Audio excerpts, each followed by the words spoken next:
हिंदू धर्म में चैत्र महीने की नवरात्रि का विशेष महत्व है। इस दौरान 9 दिनों तक माता दुर्गा के विभिन्न रूपों की विधि विधान से पूजा की जाती है। चैत्र नवरात्रि की शुरुआत चैत्र शुक्ल प्रतिपदा से होती है।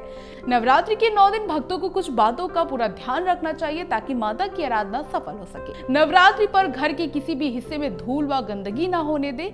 मान्यता है कि जिस घर में गंदगी होती है वहां माता लक्ष्मी का वास नहीं होता। वहीं नवरात्रि में भूल कर भी बाल, दाढ़ी और नाखून नहीं काटने चाहिए। यदि आप ऐसा करते हैं तो जीवन पर इसका अशुभ प्रभाव पड़ सकता है।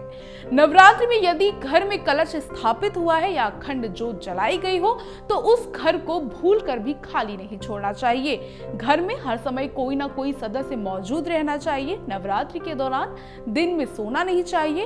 इन दिनों आप भजन कीर्तन करें और परिवार के साथ मंदिरों में दर्शन के लिए जाएं। इस दौरान घर में सात्विक भोजन ही बनाना चाहिए। भूल कर भी मांसाहार और तामसिक भोजन ना करें। इसके अलावा घर में लहसुन और प्याज का इस्तेमाल ना करें। वहीं नवरात्रि में मदिरा पान भी ना करें। चैत्र नवरात्रि के 9 दिनों में मां आदि शक्ति के 9 रूपों की विशेष विधि विधान से पूजा अर्चना की जाती है। देश भर में नवरात्रि की बड़े ही धूमधाम और उत्साह के साथ मनाया जाता है। माना जाता है कि चैत्र नवरात्रि की शुक्ल पक्ष की प्रतिपदा तिथि पर ही आदि शक्ति अपने 9 रूपों में प्रकट हुई थी। इसलिए इस तिथि के अगले 9 दिनों तक माता रानी के सभी स्वरूपों की पूजा की जाती है, जिनका अपना अपना महत्व है।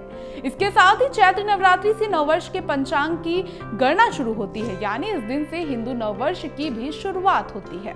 बता दें, नवरात्र में 9 दिनों तक आदि शक्ति मां दुर्गा के अलग अलग स्वरूपों की उपासना की जाती है। इस बार 9 अप्रैल से चैत्र नवरात्र शुरू हो रहे हैं। ज्योतिषाचार्य ने बताया कि चैत्र नवरात्र में बन रहे सर्वार्थ और अमृत सिद्ध योग की उपासना अक्षय फल देने वाली है। घट स्थापना 9 अप्रैल को सुबह 6:02 से लेकर 10:16 तक और सुबह 11:57 से दोपहर 12:48 तक करना विशेष लाभदायक है। इस वर्ष माता की सवारी घोड़ा है। इस बार चैत्र नवरात्र पर 30 साल बाद अमृत सिद्धि योग, सर्वार्थ सिद्धि योग, शश योग और अश्विनी नक्षत्र का सुंदर संयोग बनेगा। उस दिन अमृत सिद्धि योग और सर्वार्थ सिद्धि योग सुबह 7:32 से प्रारंभ होगा। इसके अलावा चैत्र नवरात्र के पहले दिन रेवती नक्षत्र प्रातः काल से लेकर सुबह 7:32 तक रहेगा। उसके बाद से अश्विनी नक्षत्र सुबह 7:32 से अगले दिन 10 अप्रैल को सुबह 5:06 तक रहेगा। ज्योतिषाचार्य शरद ने बताया कि इसके अलावा चैत्र नवरात्र के पहले दिन चंद्रमा मीन राशि में सुबह 7:32 तक रहेगा। उसके बाद से मेष राशि में विद्यमान होगा। अगर आप ये वीडियो YouTube पर देख रहे हैं तो हमारे चैनल को सब्सक्राइब करें और बेल आइकन को दबाना ना भूलें। अगर आप Facebook पर ये वीडियो देख रहे हैं तो हमारे पेज को लाइक करें।